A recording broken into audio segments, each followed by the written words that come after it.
نحمدہ و نصلی علی رسول الکریم اما بعد اعوذ باللہ من الشیطان الرجیم بسم اللہ الرحمن الرحیم ظہر الفساد فی البر والبحر بما کسبت ایدی الناس لیذیقہم بعض الذی عملوا لعلہم یرجعون قل سیروا فی الارض فانظروا کیف کان عاقبۃ الذین من قبل کان اکثرهم مشرکین فاقم وجہک للدین القیم من قبل ان یاتی یوم لا مرد له من اللہ یومئذ یصدعون من کفر فعلیہ کفرہ ومن عمل صالحا فلأنفسهم يمهدون ليجزي الذين آمنوا وعملوا الصالحات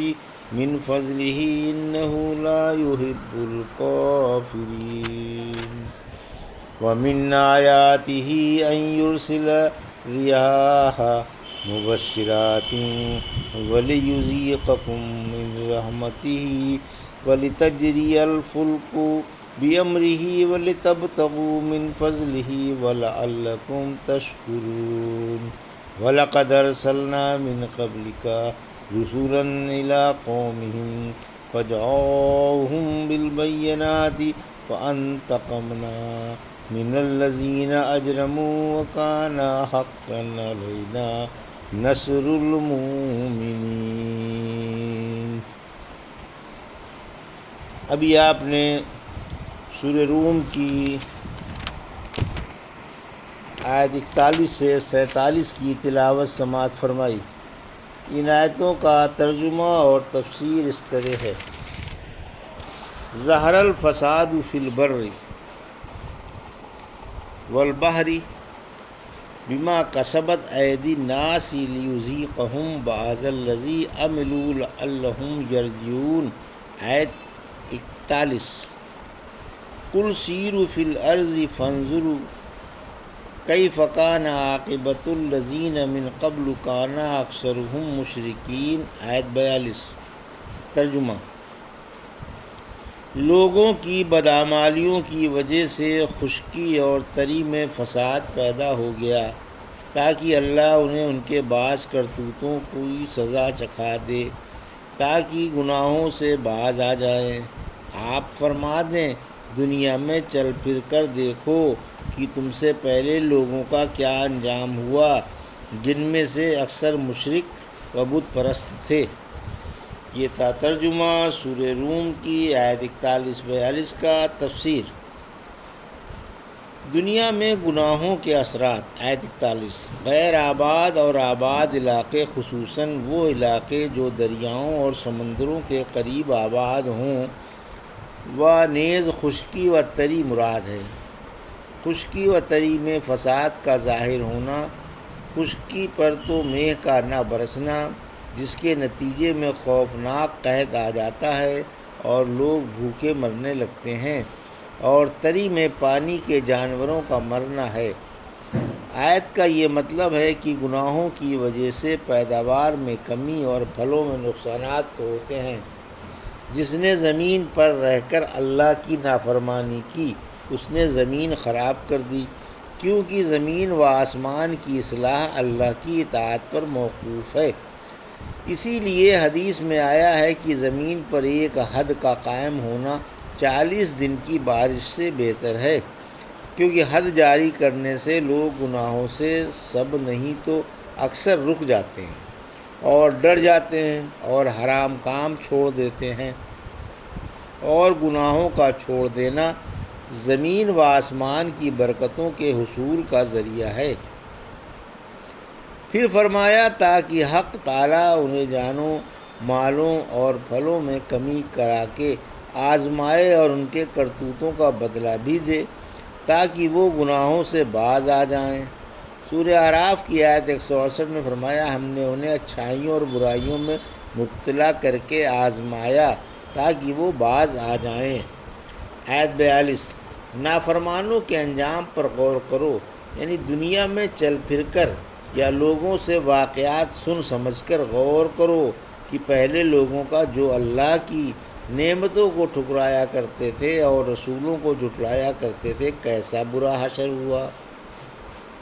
فَأَقِمْ وَجْهَكَ لِلدِّينِ الْقَيِّمِ مِنْ قَبْلِ أَنْ يَأْتِيَ يَوْمٌ لَا مَرَدَّ لَهُ مِنَ اللَّهِ يَوْمَئِذٍ يَصَّدَّعُونَ آیت 43۔ من کفر فعلیہ کفرہ ومن عمل صالحا فلانفسہم یمہدون آیت 44۔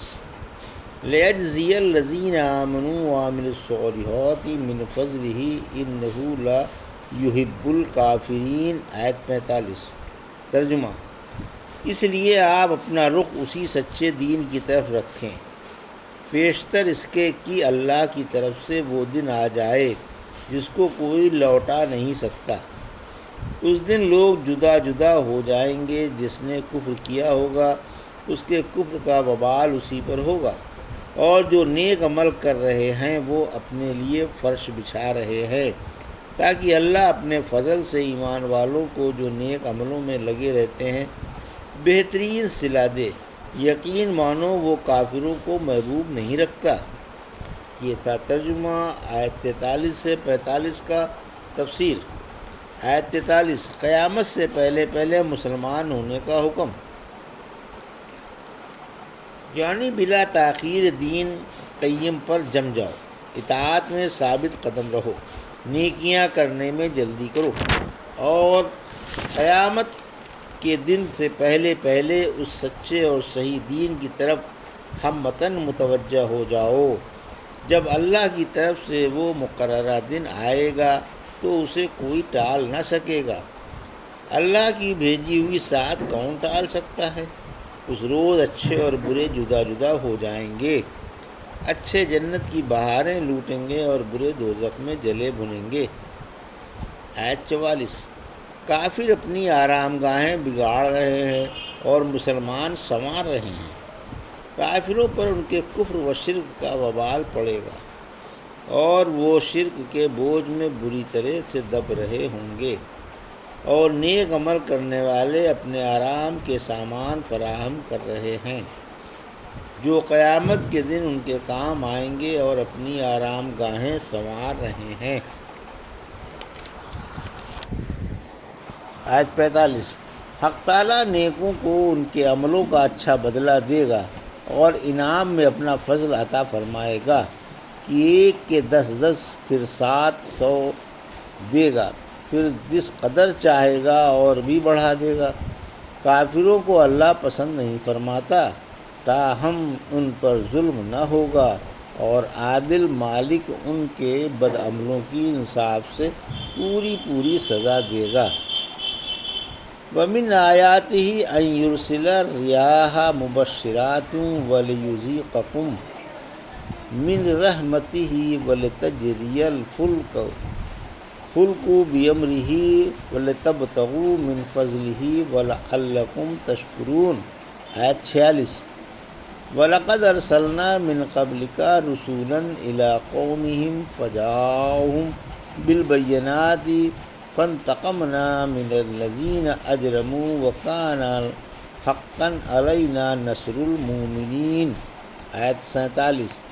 ترجمہ: اور اس کی نشانیوں میں سے ایک نشانی بشارت دینے والی ہواؤں کو چلانا بھی ہے تاکہ وہ تم کو اپنی رحمت کا ذائقہ چکھائے، اور تاکہ کشتیاں اس کے حکم سے چلیں، اور تاکہ تم اس کا فضل تلاش کرو، اور تاکہ تم شکر ادا کرو۔ بلا شبہ ہم نے آپ سے پہلے تمام قوموں کی طرف رسول بھیجے، وہ ان کے پاس صاف صاف معجزے لے کر آئے، پھر ہم نے مجرموں سے انتقام لیا، اور ایمان والوں کی مدد ہمارے ذمہ واجب ہے۔ یہ تھا ترجمہ آیت 46 سے 47 کا۔ تفسیر باران رحمت کا بیان۔ اللہ لوگوں کو اپنی نعمتیں یاد دلا رہا ہے کہ اس نے باران رحمت سے پہلے مژدہ سنانے والی ہوائیں بھیجیں جو یہ نوید دیتی ہیں کہ عنقریب بارش ہونے والی ہے، تاکہ وہ اپنی رحمت کا تم کو ذائقہ چکھائے، یعنی میہ برسا کر خشک زمین کو ہرا بھرا اور خشک ہونٹوں کو تر فرما دے، زمین کی پیداوار سے لوگوں کو زندہ رکھے اور دریاؤں میں کشتیاں چلیں، کیونکہ ہواؤں پر ہی کشتیوں کا چلنا موقوف ہے، یعنی بادبانی کشتیوں کا دار و مدار ہوا اور پانی پر ہے۔ آج کل کی دخانی کشتیاں اور پانی کے موٹر ہوا کے محتاج نہیں ہیں، تاہم پانی کے تو محتاج ہیں، تاکہ تم ان میں اپنا تجارتی سامان لاد کر اسے ایک ملک سے دوسرے ملک کی طرف منتقل کرو اور خوب کمائیاں کرو اور ایک طرف سے دوسری طرف سفر کر سکو۔ ہوائی جہاز فضائی کشتیاں ہیں، کیونکہ پانی سے زیادہ ہوا لطیف ہے۔ تم پر اللہ کی بے شمار نعمتیں ہیں، ان کا شکر بجا لاؤ اور ظاہری اور باطنی نعمتوں کی ناقدری اور ناشکری نہ کرو۔ آیت 47۔ رحمت عالم صلی اللہ علیہ وسلم کو تسلی۔ اس میں سید الرسل اور رحمت عالم صلی اللہ علیہ وسلم کو حق تعالیٰ نے تسلی دی ہے کہ اگر آپ کو آپ کی قوم کے اکثر لوگ جھوٹا مانتے ہیں تو آپ اس کا ملال نہ کریں، یہ تو لوگوں کی قدیمی عادت ہے۔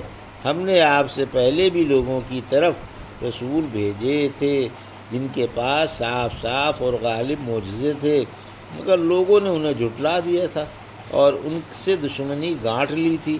آخر کار اللہ کا عذاب آیا، اللہ نے ان سے بدلہ لیا، انہیں تباہ کر دیا اور ایمان والوں کو بچا لیا۔ حق تعالیٰ شانہ نے اپنے اوپر اپنے ایمان والے بندوں کی مدد اپنے فضل و کرم سے واجب فرما لی ہے۔